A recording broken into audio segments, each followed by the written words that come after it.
Yes sir. Okay जी, तो last class में हमने डिमांड की सूचियां बिखेर दी थी। आज हम थोड़ा सा प्रैक्टिस कर लेते हैं and then we're going to move on to the next concept, the shift in supply. तो इसका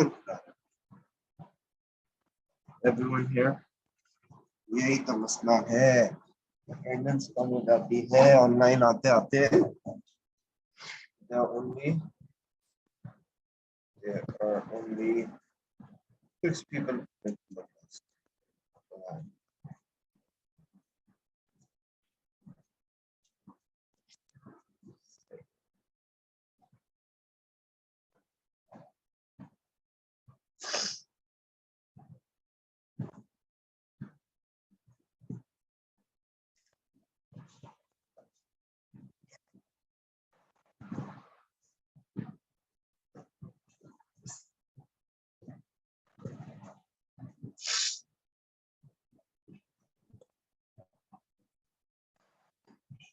Okay, so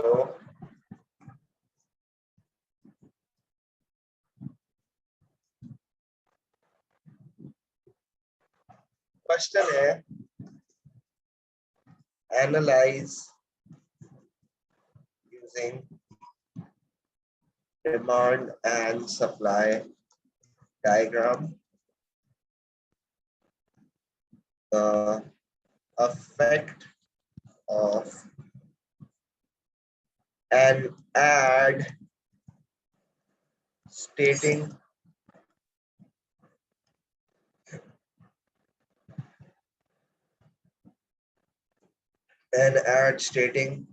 that rice is unhealthy. उसका ग्राफ बनाए जल्दी से, इसका जल्दी से भाई ग्राफ बनाना है।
अच्छा, आप मुझे बताएं कि ये कहाँ पे शिफ्ट होगा, क्या चीज शिफ्ट होगी?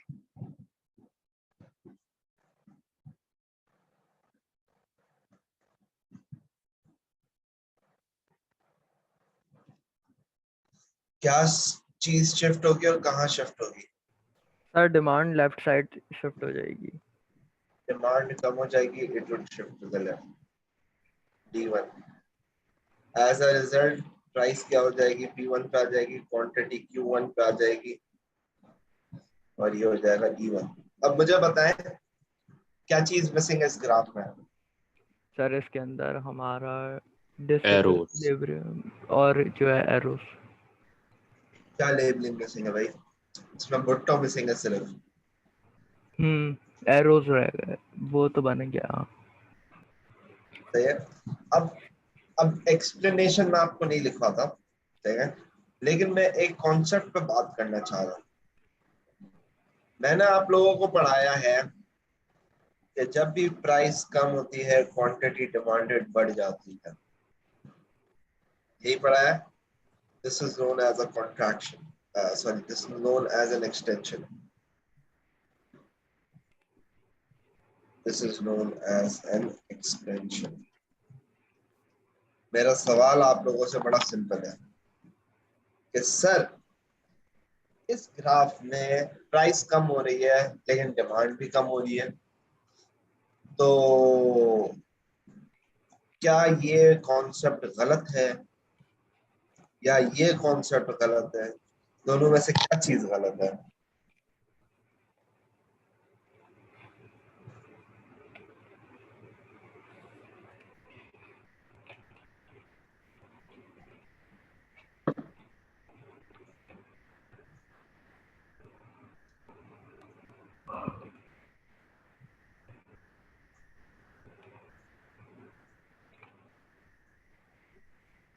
कौन बताएगा इसका कॉन्सेप्ट? सर ये तो ऐड की वजह से हुआ है ना, ऐड में वो हेल्थ की वजह से जो है डिमांड कम हुई है। देखिए ये दोनों कॉन्सेप्ट सही है। इस कॉन्सेप्ट को हम कहते हैं movement.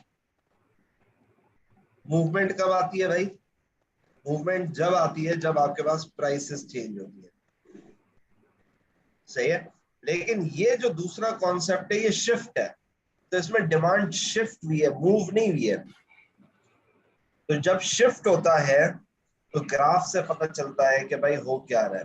So now when there is a shift, shift will change prices।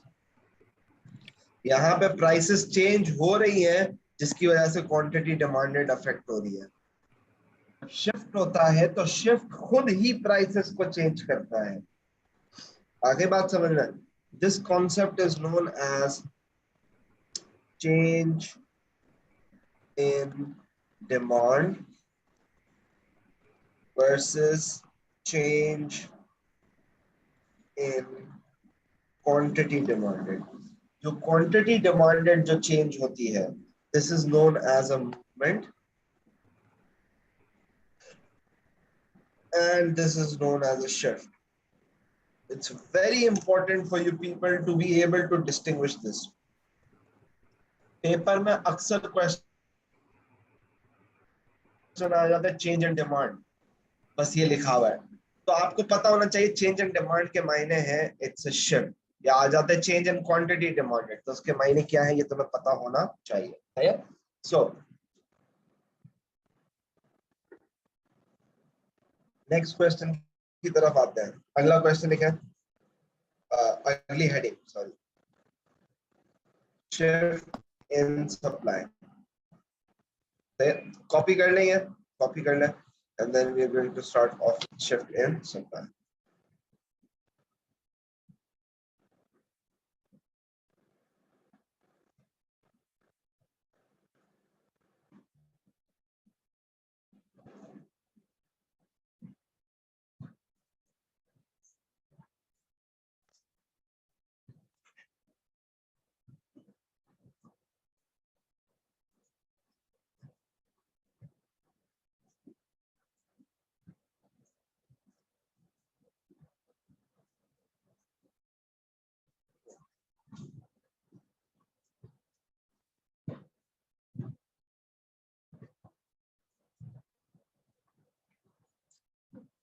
जब कॉपी कर लो तो बता दो। हो गया सर।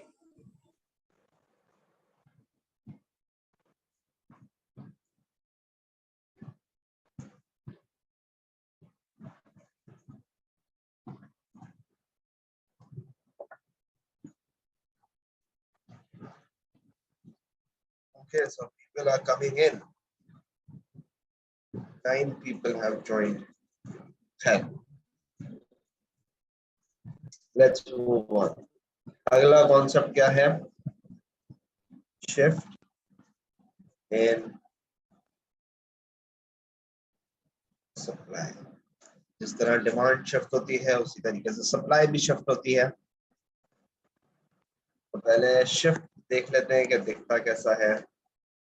यहाँ पर आ गया प्राइस, यहाँ पर आ गई क्वांटिटी, ये आ गया origin. Origin is very important. ये सप्लाई कर्व हो गया।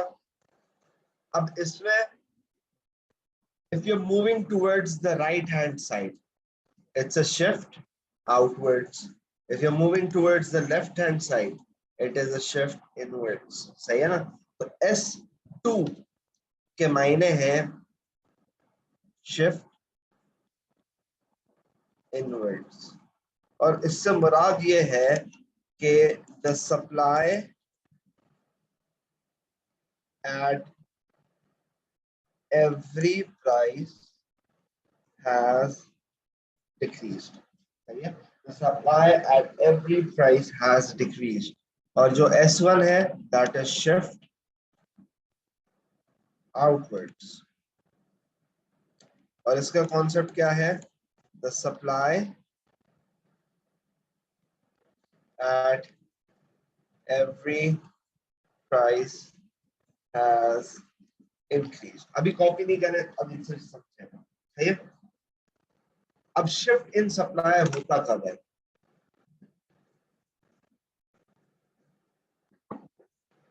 There are many reasons। Price की वजह से मूवमेंट होगी। प्राइस के अलावा कोई भी फैक्टर आ जाए वो क्या करेगा? आपके सप्लाई को शिफ्ट। सबसे इंपॉर्टेंट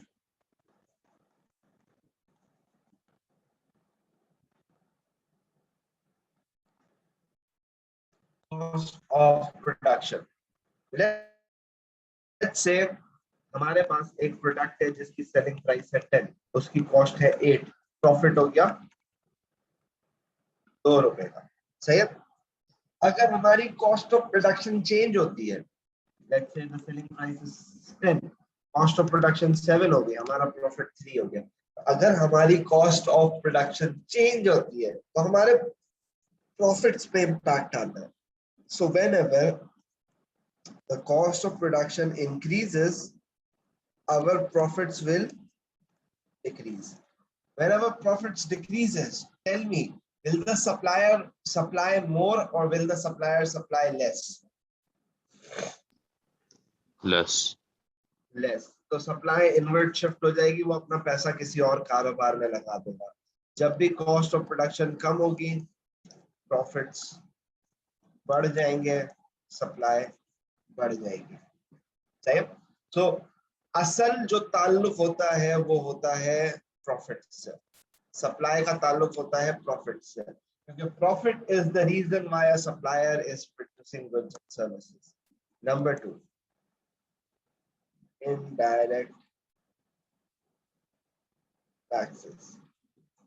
या अगर अभी इनको समझाने के लिए मैं बताऊं तो मैं बोलूं tax on production. So whenever taxes are imposed, tax on production is imposed, the taxes would increase. This would increase the cost of production। Does this make sense? Does this concept make sense? जरा मुझे reaction देके बताएं, does this concept make sense?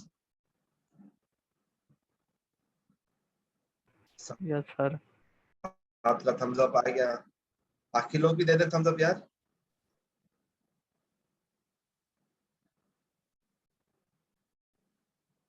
Okay perfect.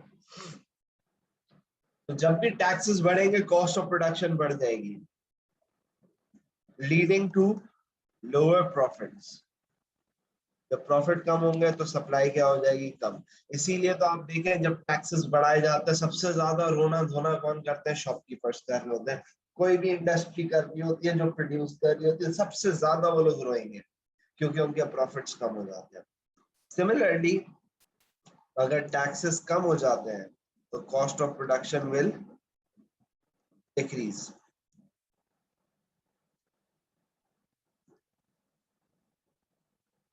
जिसकी वजह से profits बढ़ जाएंगे और सप्लाई भी बढ़ जाएगी। Third concept is subsidies. आप लोग एक काम करें, पहले इसको कॉपी कर लें।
गया?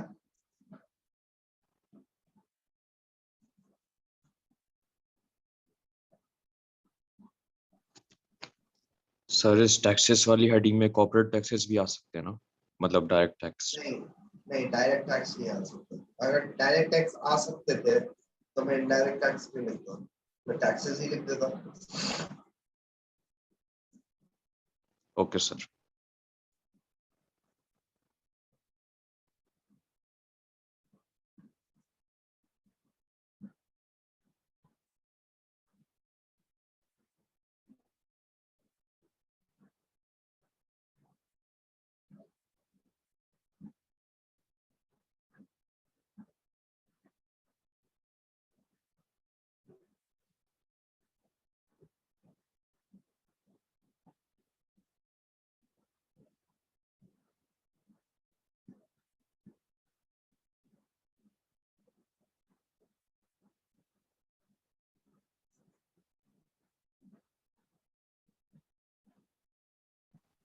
हो गया सर। हो गया? ओके।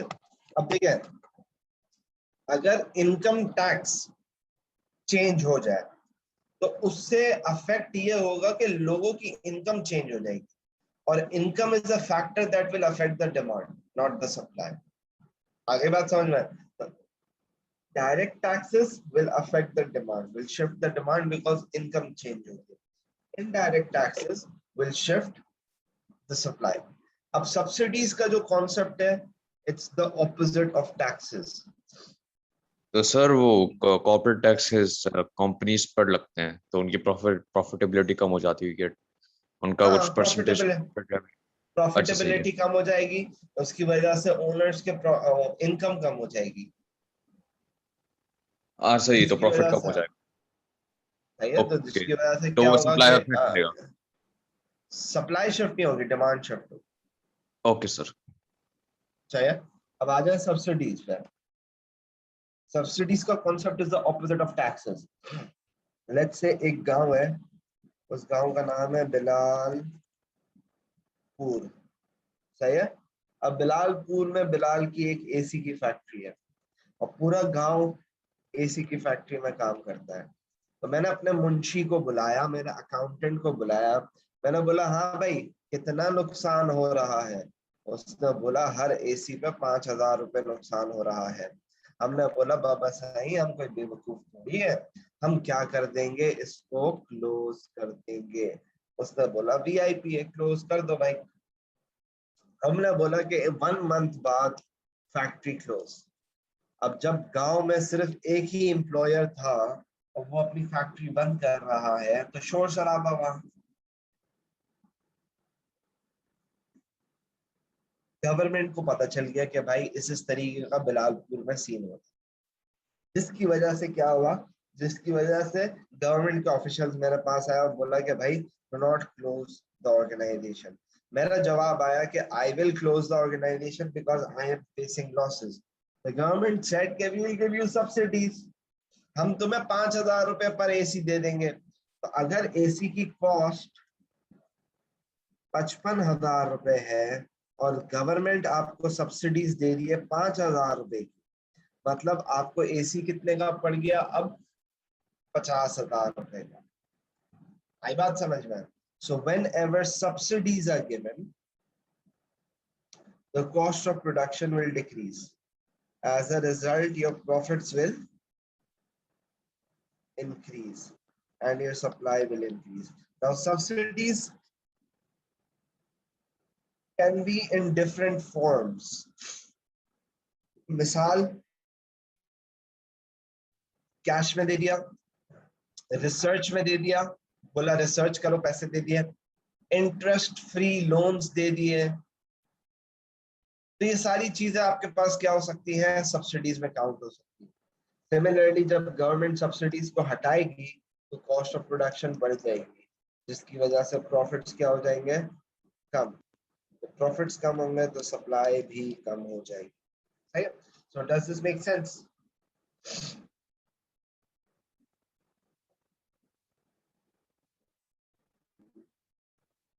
आगे बढ़ते हैं, fourth point. The fourth point is technology. Whenever there is a technology improvement, this will increase your productivity. हमेशा याद रखो, पुरानी मशीन से तेज होगी नई मशीन। जब नई मशीन आएगी प्रोडक्टिविटी बढ़ जाएगी। जब प्रोडक्टिविटी बढ़ जाएगी उससे क्या होगा, आपकी प्रोडक्शन भी बढ़ जाएगी। जब बनाओगे ज्यादा तो बेचोगे भी ज्यादा, मतलब सप्लाई भी ज्यादा होगी। मिसाल के तौर पे एक बुजुर्ग खातून हाथ से कपड़े सीती थी, दिन का एक जोड़ा सीती थी। अब सिलाई मशीन से सीती है तो वो दिन के 10 जोड़े सीती है। अब जब 10 जोड़े बना रही है तो 10 जोड़े सेल भी करेंगी तो मार्केट में सप्लाई बढ़ गई। Number 5, number of suppliers. Let's say तुम सब लोग सप्लायर्स हो, 8 लोग बैठे हुए हो, 8 सप्लायर्स हो, तो हर बंदा अगर 100 यूनिट्स प्रोड्यूस कर रहा है तो मार्केट की सप्लाई हो गई 800 यूनिट्स। अब अगर बिलाल बशीर अपनी छोटी सी फैक्ट्री लेके आ जाए 20 यूनिट्स की, तो टोटल सप्लाई हो गई 820। तो पता ये चला कि अगर नंबर ऑफ सप्लायर्स बढ़ जाए तो सप्लाई भी बढ़ जाएगी। एंड अगर किसी एक की फैक्ट्री में आग लग गई तो 700 now plus 20 which gives me 720। सो अगर नंबर ऑफ सप्लायर्स कम होंगे तो सप्लाई भी कम हो जाएगी। सही है, इसको कर लें कॉपी।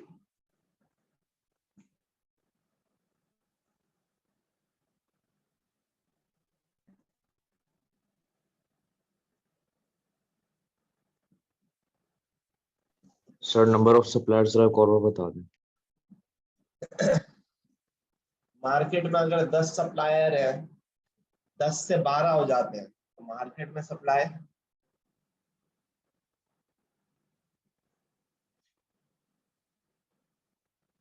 बताओ ना भाई, मार्केट में सप्लाई ज्यादा हो गए। ज्यादा हो गई। और अगर मार्केट में 10 सप्लायर थे और 2 की फैक्ट्री में आग लग गई तो सप्लायर्स कम हो गए तो और सप्लाई सप्लाई को। भी कम। So this is the concept. Okay.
Done?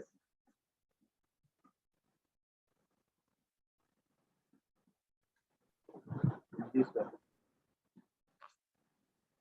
Okay. So the last factor that can affect the supply is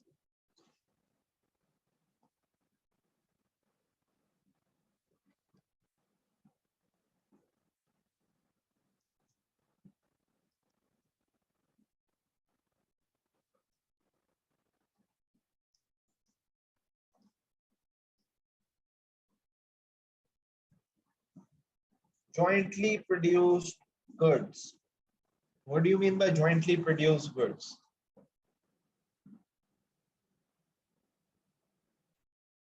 You make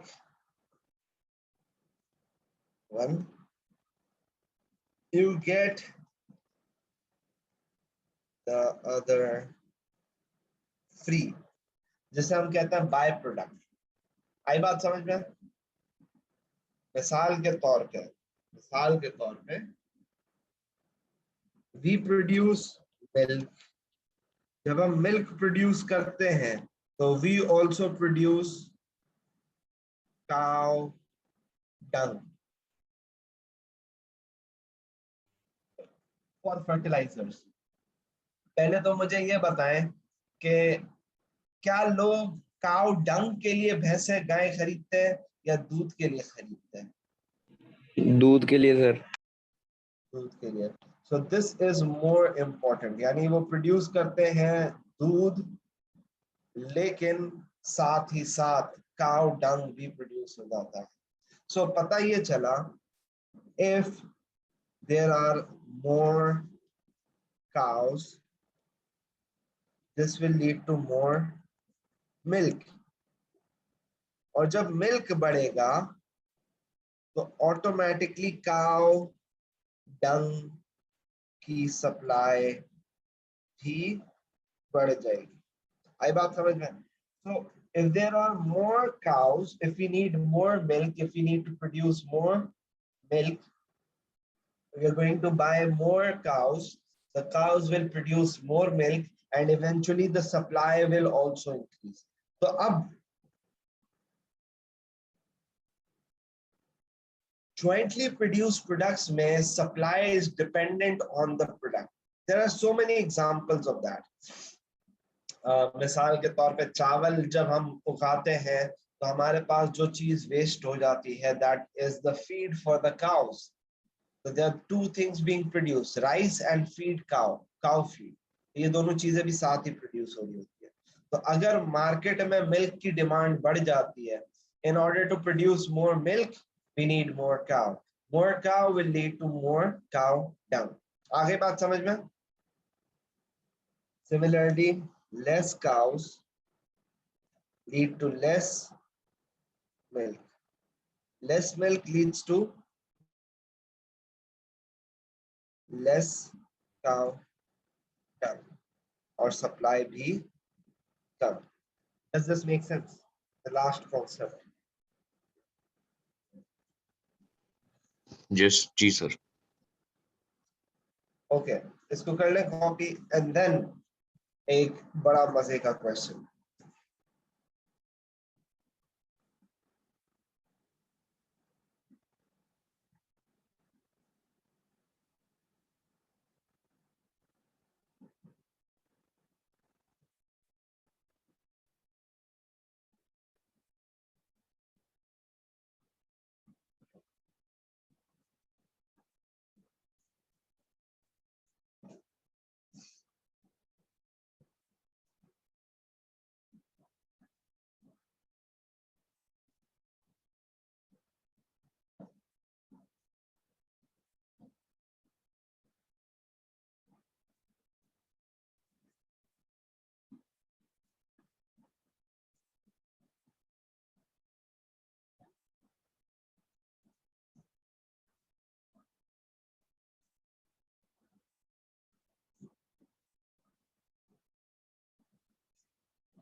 Okay, now let's move on.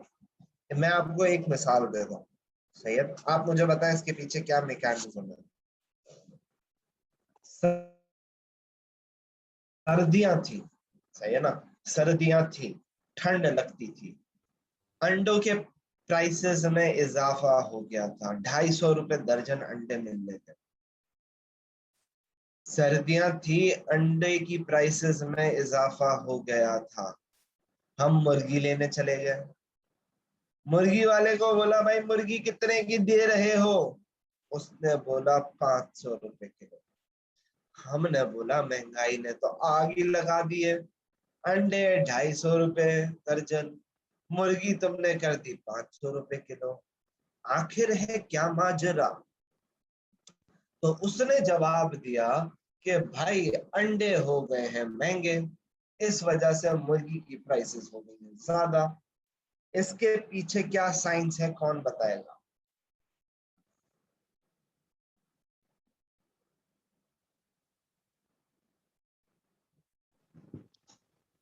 Sir अंडे क्या महंगे हो गए हैं? हाँ भाई, पूरे किस्से में अंडे महंगे हो गए थे। तो भी मुर्गियां कम इस पड़ गई होंगी। मुर्गियां कम पड़ गई होंगी मतलब? तो मुर्गियां कम होंगी फिर अंडे भी कम आ रहे होंगे, इस वजह से अंडे महंगे मिल रहे होंगे। सर सर्दियों में अंडों की डिमांड ज़्यादा हो जाती है, इस वजह से जो है प्राइस इंक्रीज हो गई, और उसकी सही है, ही वजह से चिकन के रेट बढ़ जाएंगे। यही तो बोल रहा हूँ, चिकन के रेट क्यों बढ़ेंगे? सर वरना लोग चिकन ले लेंगे ना, फिर उसी से अंडे बेच देंगे आगे, तो अब उसकी भी तो प्राइस बढ़ेगी साथ, क्योंकि और जबरदस्त।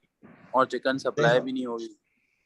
जबरदस्त भाई। जो फार्मर्स हैं वो बोलेंगे कि अंडा दे रही है, सोने का अंडा दे रही है, 20 रुपए का एक अंडा दे रही है, तो मुर्गी को ज़िबा करने का क्या फायदा? So they will be reluctant to sell the chickens. In order to compensate for that reluctantness, the suppliers will ask a higher price. तो higher price पे मुर्गी बिकेगी, क्योंकि मुर्गी बेनिफिट अब ज्यादा दे रही है ना, अंडे महंगे बिक रहे हैं। आई बात समझ में? तो मार्केट में सप्लाई ऑफ चिकन कम हो रही है, because they are also jointly produce goods. Chicken कम हो रही है, जिसकी वजह से सप्लाई कम हो रही है और प्राइसेस बढ़ रही है। अपने पास क्वेश्चन लिखे, दिस इज क्वेश्चन लिखे, analyze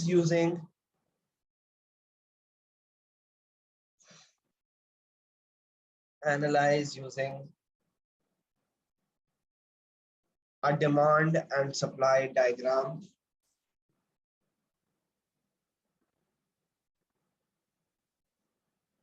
Analyze using demand and supply diagram the effect of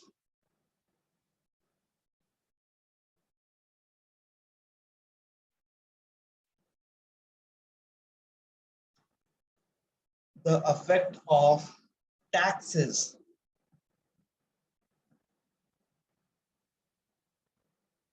on fizzy drinks.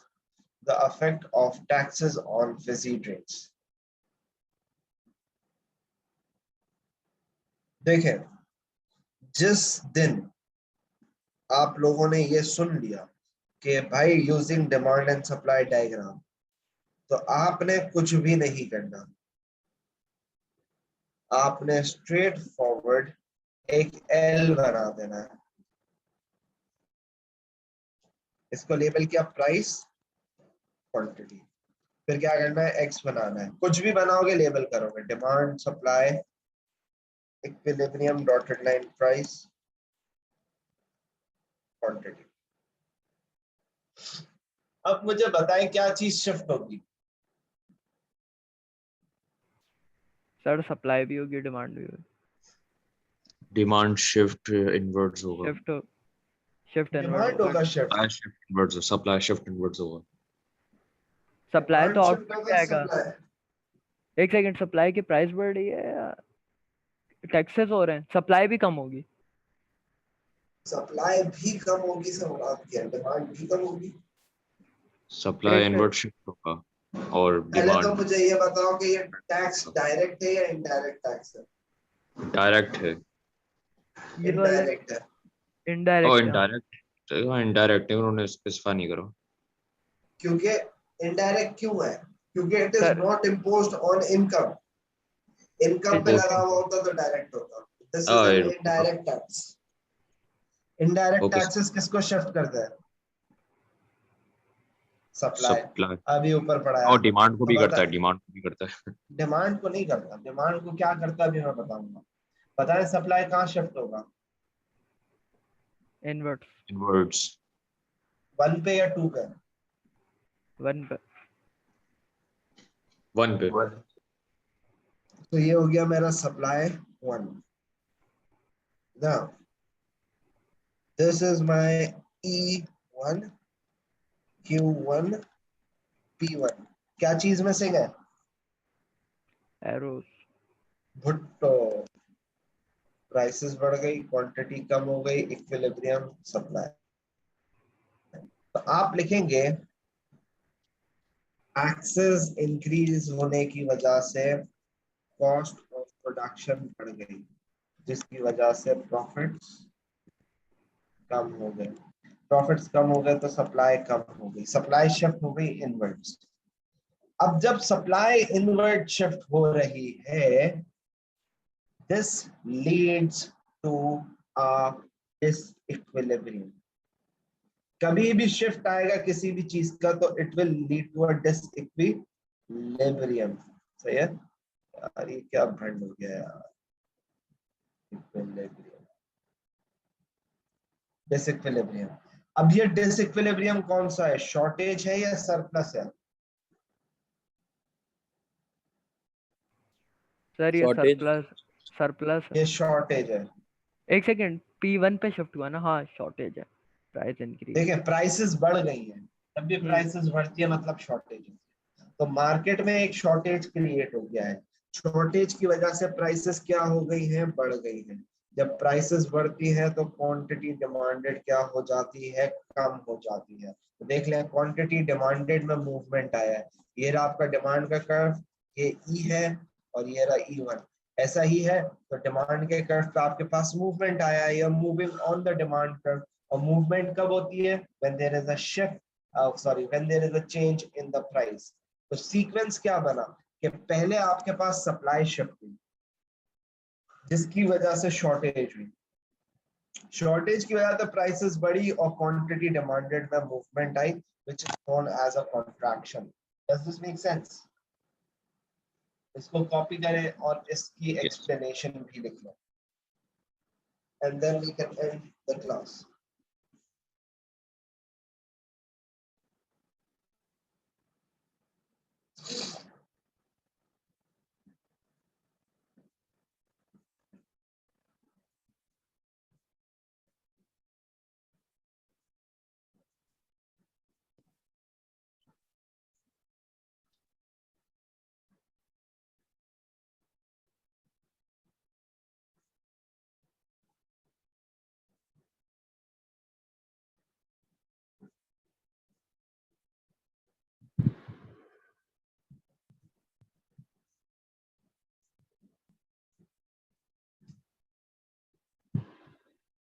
If you're done, you can leave.